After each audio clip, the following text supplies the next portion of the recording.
During the winter, the sea is melancholic, like a sheet of glass fractured by time. In December 2020, the winter sea is more than a safe haven. It's the space for an exodus mandated by the coronavirus. I'm one of the privileged remote workers, but I can't escape from a sense of unease that just won't let up. From this house on the promontory, I can see the stretch that reaches from this coast of the Tyrrhenian Sea to the island that stands out on the horizon. I can see the sun set upon the waves, its rays bouncing off the shiny black pebbles on the beach at the foot of the reef.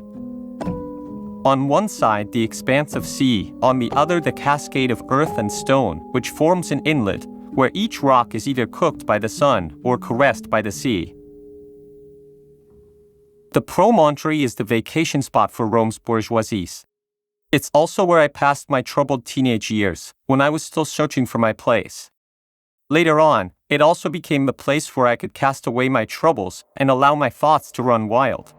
Now, it's neither of those things. The first year of the contagion is at an end, and I've chosen to confine myself far away from the virus. It's not just about being alone. There's also a deep desire to withdraw into myself, to live suspended, to look into my soul.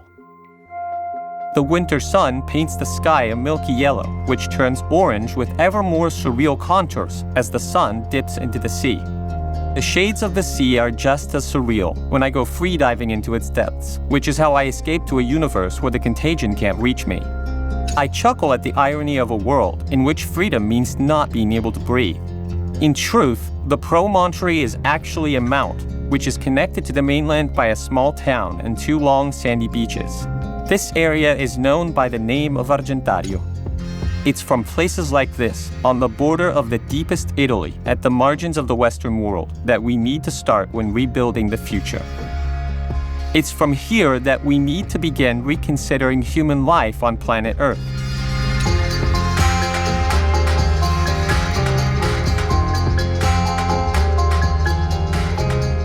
I am Guido Brera, and you're listening to Black Box, The Hidden Side of Finance, a podcast from Cora Media.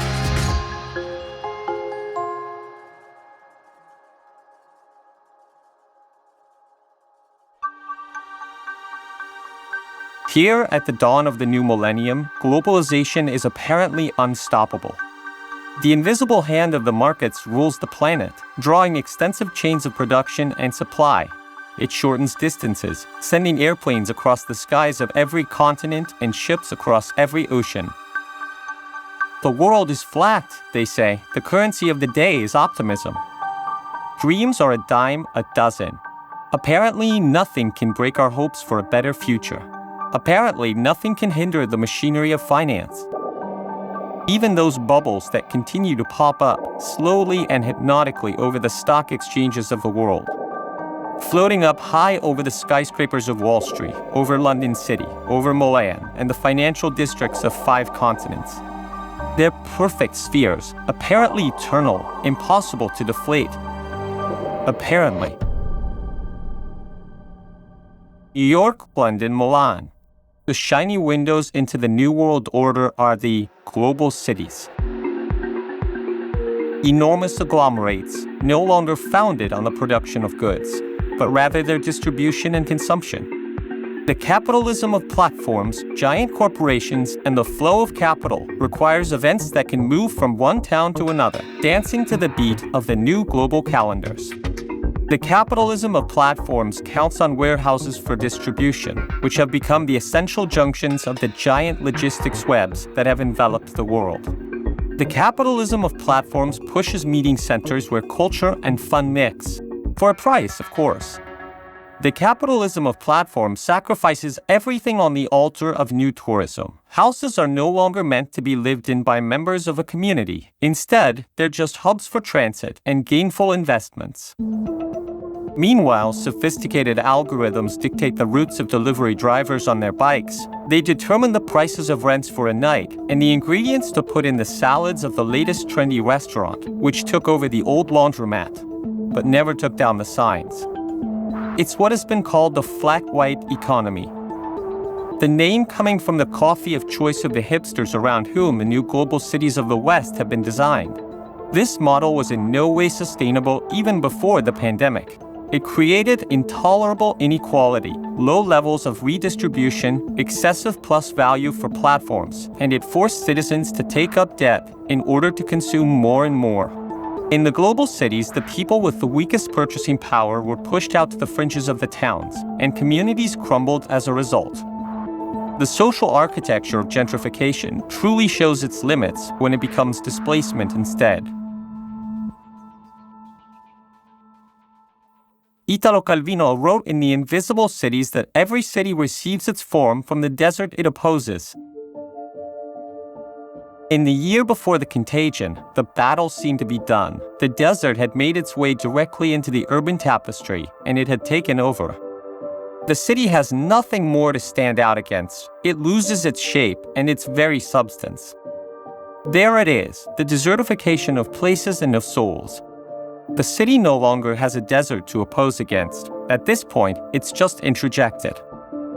Empty squares, deserted streets, closed shutters, abandoned buildings. The city of the age of the pandemic is like a ghost. The global cities are no longer windows into the marvels of capitalism, but rather symbols of a production model which has failed. After all, there was a bug embedded deep in the folds of the global chains. It was hidden away in the tangled contradictions of a logic, which always optimized the necessary costs to maximize profits. In the name of this logic, the earth was exhausted, the skies were polluted, and the seas were poisoned. In the name of this logic, we accepted devastating social fallouts. We erased all safeguards. We sold away our rights in favor of cheap products and compromised our relationship with nature. Globalization and global cities have proven unsustainable. They've generated the greatest inequality between the rich and the poor which humanity has ever seen. They've rewritten geographic frontiers, and in doing so, they've left behind deep territories, special spaces which, from the Alps to the sea, from the coasts to the Apennines, make up the dazzling scenography for a wonderful theater production, which we call Italy. These territories have been forgotten. They've been removed from public debate and left behind in a remote rural past. Here, we're speaking of a world which is the opposite to that of the shiny global cities, which instead are cultured, secular, progressive, and occupied by the creative class. In reality, the so-called internal areas just make up about 60% of the national territory, and they're inhabited by almost 15 million people. They produce a high percentage of GDP. Their food and wine production is of high level, and they also host quality manufacturing districts. Blind faith in globalization and free markets has suffocated the public and private investments in such places. In the meanwhile, inequality has increased. Wealth has been concentrated in smaller and smaller portions of the national territory, in the hypermodern metropolises, in the aforementioned global cities. This is where the most qualified education has been developed, where the best hospitals have been propped up, as well as the most prestigious universities.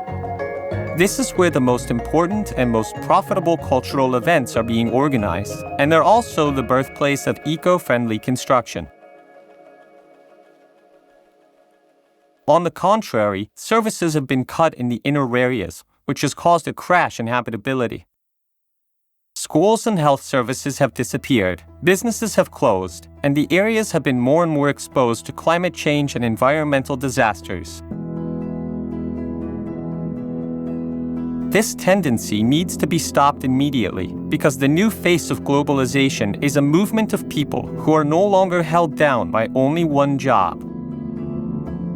Those that hold great capital and those that want to change their lives are both united by the need for different places. The inner areas become an opportunity, a reserve for biodiversity, a receptacle for memories, artisanal knowledge, widespread cultural heritage, and primary energy sources. In other words, these territories on the edge can become a new frontier. And in this regard, Italy, the land of beauty and culture, is a trophy asset. And it's on the latitudes of those inner areas where we must start to imagine a different future. At the latitudes of places such as Argentario, Imagine. Dream. The winters pass by. It's warm once again.